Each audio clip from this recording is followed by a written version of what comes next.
Bank of Ghana is one step closer to legalizing cryptocurrency in Ghana with their 2024 draft guidelines on digital assets.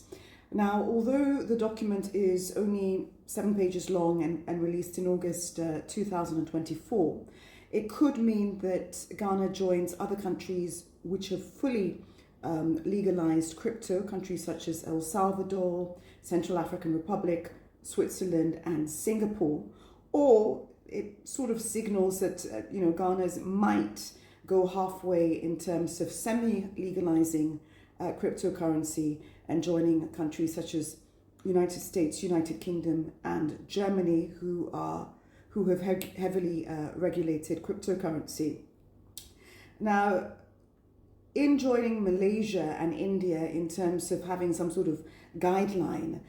this is really helpful because it helps to promote innovation of digital assets within Ghana. It invites, foreign investors as well as, encourages local investors to sort of trade in these new sort of currencies, as well as invite, platforms and businesses to legally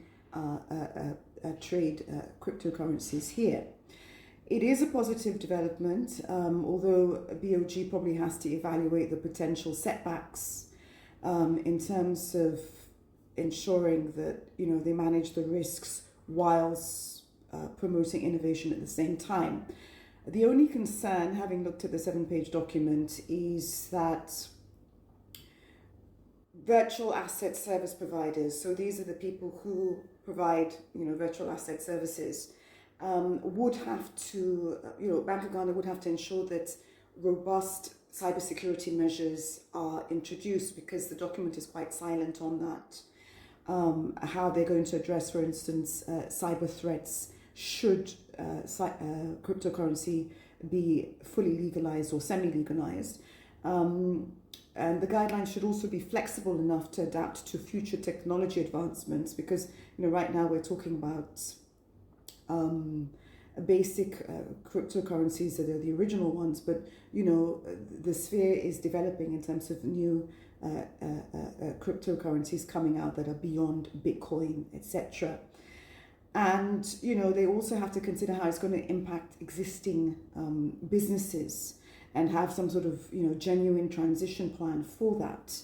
But altogether, I would say that the draft document is quite encouraging, and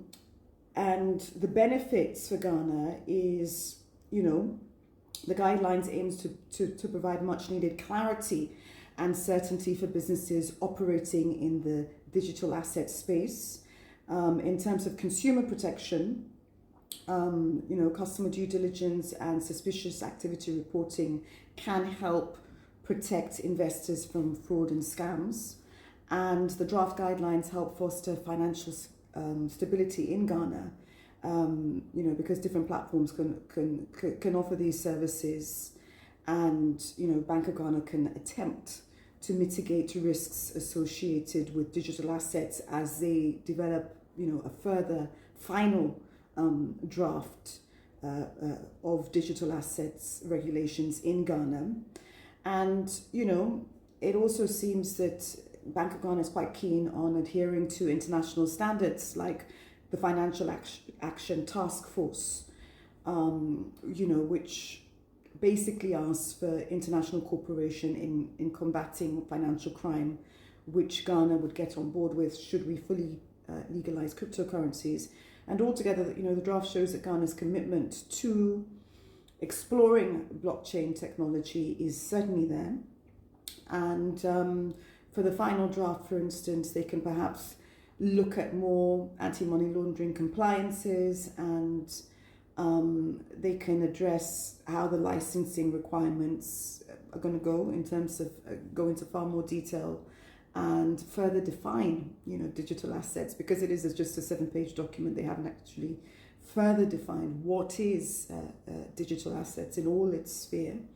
And so the scope of regulations needs to be clear regarding the type of digital assets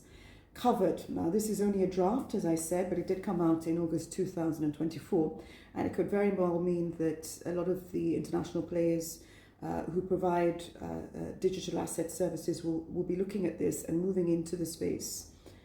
legally within Ghana, because it seems like some of them have already come illegally, one way or the other, and it means that Ghanaians can start trading in virtual currencies, etc., which is encouraging, because in 50 years' time we might not actually have cash anymore. And so once we start getting on the road map of trading in currencies and different things, it can open our minds on how to create new forms of currencies and how to engage with the global world in which we live in.